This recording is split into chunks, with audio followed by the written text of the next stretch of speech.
Hello and welcome to All Things Psychology, a channel where we bring you toppers insight on various important exams in psychology from across the country. Before starting with today's video, I just want to take a moment and thank all of you who supported the last video. I'm a person who's been really scared of doing YouTube and have thought about it for the longest time, but receiving the support that I did on the last one makes me believe in myself a little more. And I promise to deliver more insightful content and aid your journeys in whatever capacity that I can. For today's video, we're doing something a little different. Today, I'll be sharing my own insights from my journey last year when I was giving my Master's in Psychology entrance exams. So there are certain tips I've learned over time and would want to share them with you today. The very first tip I have for you is to attempt MCQs. While this isn't something new that I'm telling you, there is a way to doing it. Well, let me share it. So regardless of you getting the option right or wrong, you're still also supposed to look at the other three options. How does it help? Well, so with attempting each MCQ, so looking at the four options, what you're doing is you're preparing four topics instead of just one with a single MCQ. So even if you attempt 10 MCQs a day, you're doing 40 topics a day, which is more than enough for the exam. Coming to the next step, which is simulated practice. It sounds really fancy and it helps too. So simulated practice actually means that you sit in front of your device for whatever duration your actual exam is, and without looking at your phone, without looking at your notes, you actually sit down and attempt a paper. So how does it help? Firstly, it attunes you to the actual format of the paper, so it eases out your nervousness. Secondly, attempting exams is not just about getting the option right, it's also about learning the art of attempting questions. So you learn the elimination technique. Even if you're not sure about the right answer, you can still make a guess and get a answer right on a 50% probability. That is how simulated practice help. And well, how much simulated practice is needed? I would say at least 2 simulated practices per week. You can schedule it with the weekend or one in the week and other one during the weekend, whatever suits you best. Coming to the next step, where I'll tell you to backtrace your preparation. Backtracing your preparation can be a good idea when you're actually starting out.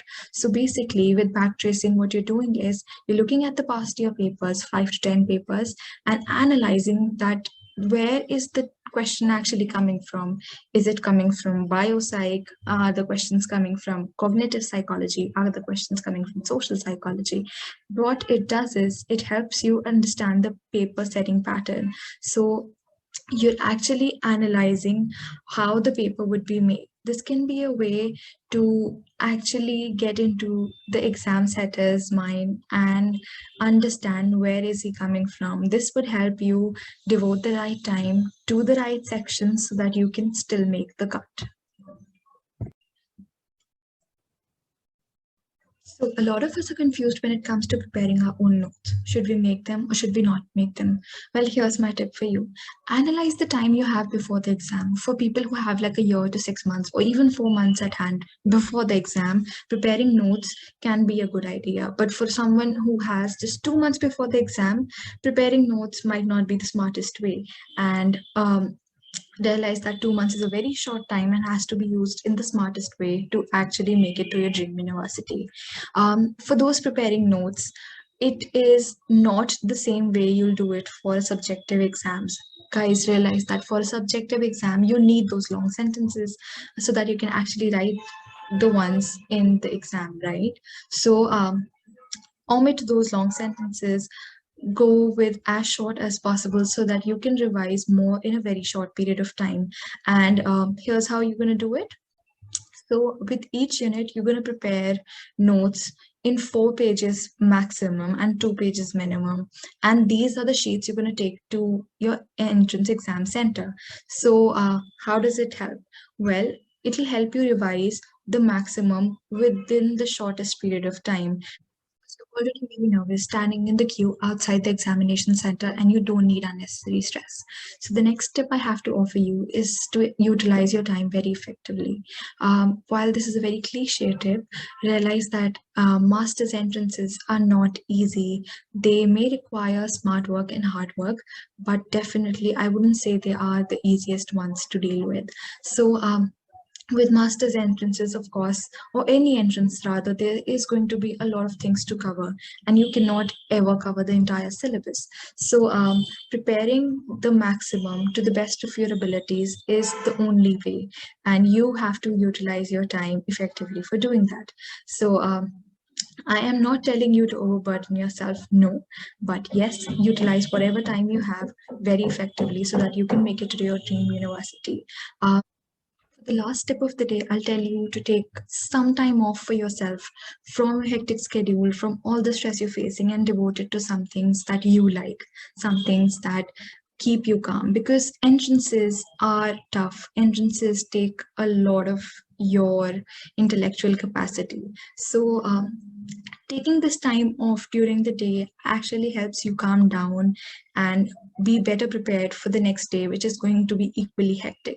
I followed this tip for the longest time and it just worked for me, and I hope that it'll work for you too. Those were all the tips I had for you today. In an attempt to help you a little more, I have curated this Google Drive folder, which is linked in the description box below, which has all the resources that I referred to during my preparation. Just a little disclaimer here, I haven't curated these resources by myself. These have been from LinkedIn, from the Telegram groups I'm a part of, from a variety of other resources. So I don't own the ownership credit here, but you can still refer to those resources, and I hope they play the same role in your preparation as they did in my journey. Thank you so much for joining in for today's video. If you like this video, give it a thumbs up, subscribe to the channel, and switch on the notification bell so that you are notified each time I upload a video. And yeah, see you in the next session. Bye-bye.